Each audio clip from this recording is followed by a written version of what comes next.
Today we're going to discuss one of the most critical and important topics that we will ever discuss in spirit science. Among all of the things we have discussed, this is one that needs to be taken seriously and is the most important part of the evolution of consciousness that we are experiencing today. Today we shall discuss the power of the heart.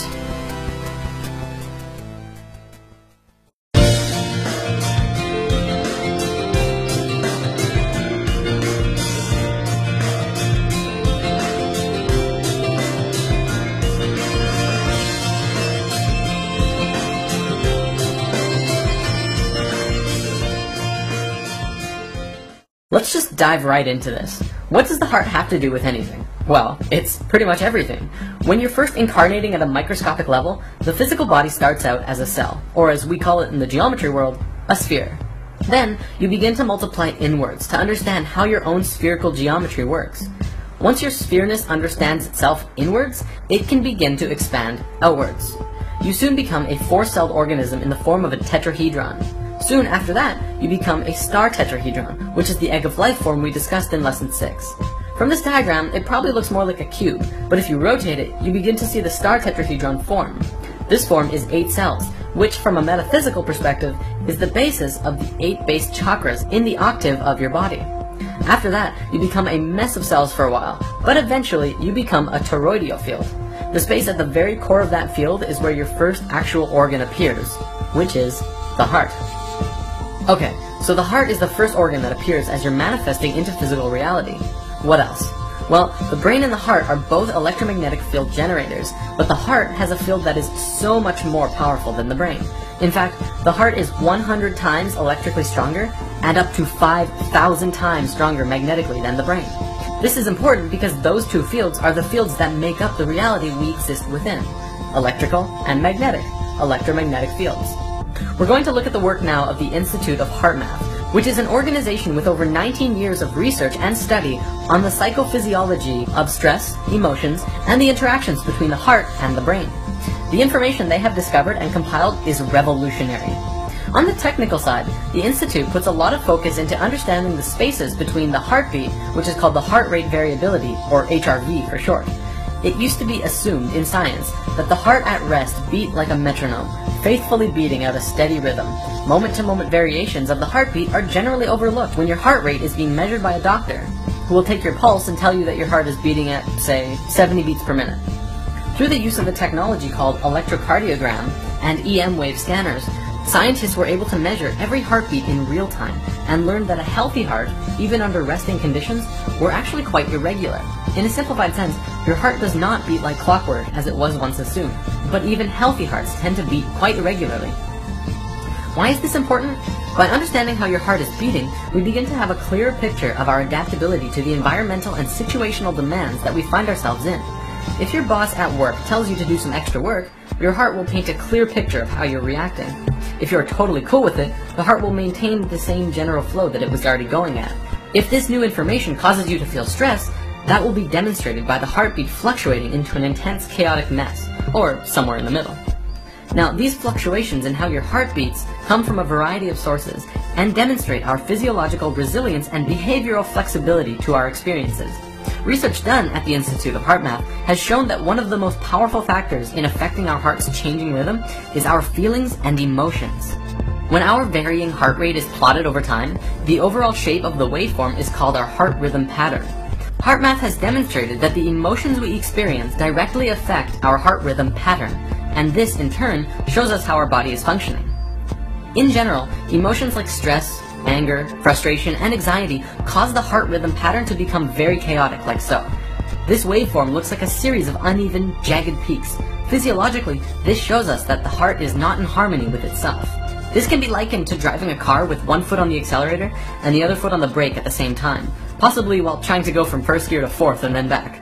This creates an incredibly jerky ride, burns more gasoline, and isn't great for the car altogether. Likewise, when your heart is functioning from a place of stress and anxiety, it causes our bodies to operate insufficiently, deplete our energies, and produce extra wear and tear on the whole system. This is especially true if stress and negative emotions are prolonged or experienced often. What about positive emotions? Well, there is a massive visible contrast. positive emotions send a very different signal throughout our body. When we experience uplifting emotions like love, appreciation, joy, and care, our heart rhythm pattern becomes a highly ordered, smooth, and harmonious wave. We begin to match the waveforms that are seen in the color spectrum, or perhaps we could liken it to music. This is one aspect of what it means to be more harmonious with nature, and since nature flows through sacred geometry, we are also becoming more aligned consciously with ourselves and the universe around us. It is no wonder that positive emotions feel so good. They actually help our body system become more harmonious and synchronize and work better. The Institute of Heart Math has shown that generating sustained positive emotions facilitates a body-wide shift to a specific scientifically measurable state called psychophysiological coherence. Let's break this down. Psycho comes from psychological, which means mental and emotions, and physiological means body. Coherence is systematic or logical connection or harmony. Altogether, it means a harmony of both body, mind, and emotional functions. If you're familiar with the four elements, you know that earth is the physical, so body, air is mental, mind, water is emotions, and fire is spirit. HeartMath has scientifically shown now that positive and healthy emotions bring 3 of those elements into coherence, and although they don't look at the spiritual aspect, I don't doubt that the fire element also comes into harmony. In an experiment done at the Institute, they hooked up scanners to an individual who was subjected to very chaotic emotions. For 300 seconds, they measured the respiration, heart rate variability, and blood pressure rhythm.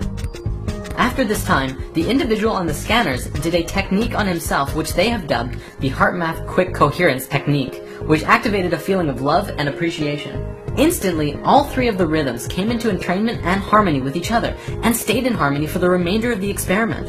One important note to stress is that cohesion is not relaxation. The process of relaxation is a low-energy state in which the individual rests both body and mind, typically disengaging from cognitive and emotional processes. In contrast, coherence is experienced as a calm and balanced, yet energized and responsive state of being that is optimal for mental acuity, focus, problem-solving, and decision-making, as well as the physical activity and coordination. So coherence is the natural state you want to be in all the time. You know, unless you're relaxing. You know, that's good too. So how does one get into the state of cohesion? Breathing. Your breath is intimately connected to your heart rate and your heart in general.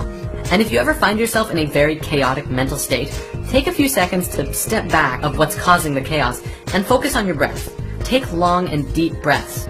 The Institute of Heart Math doesn't put too much focus into particular breathing techniques, but they put an emphasis on using your breath as well as positive and loving emotions to bring you back into a state of cohesion.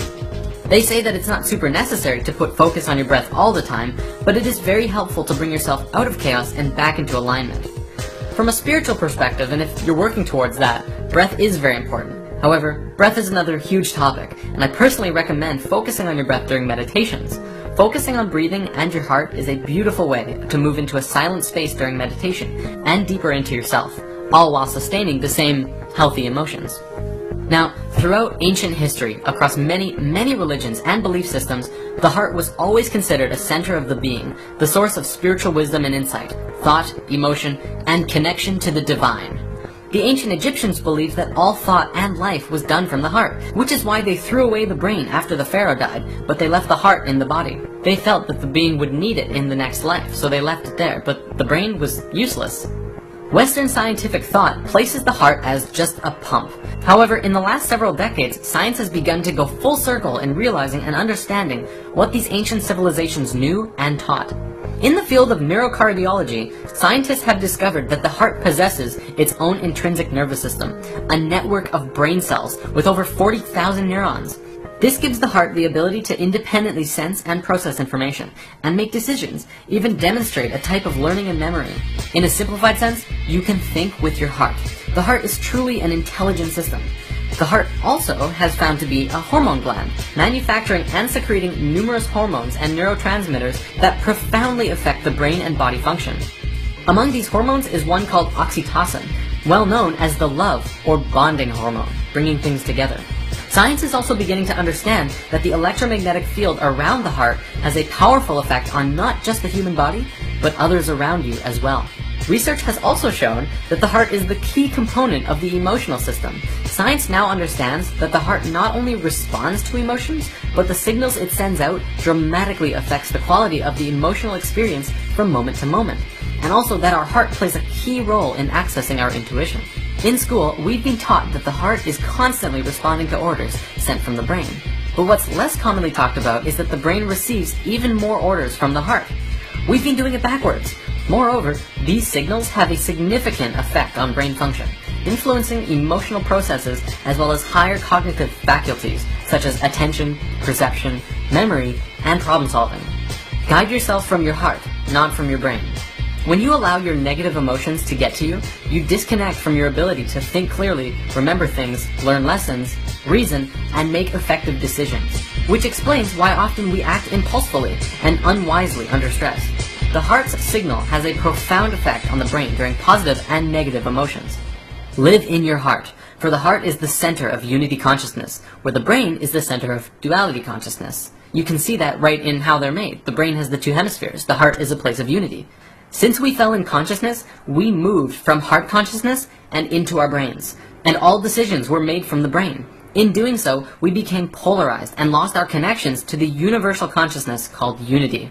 This shift in consciousness we are experiencing now is a movement from the brain and back into the heart, where we will once again know and understand the universe and unconditional love for everyone and all things, regardless of who they are or what damage they've done to themselves or others. And this is why the heart is so important right now. Live in your heart. It is the gateway to the divine.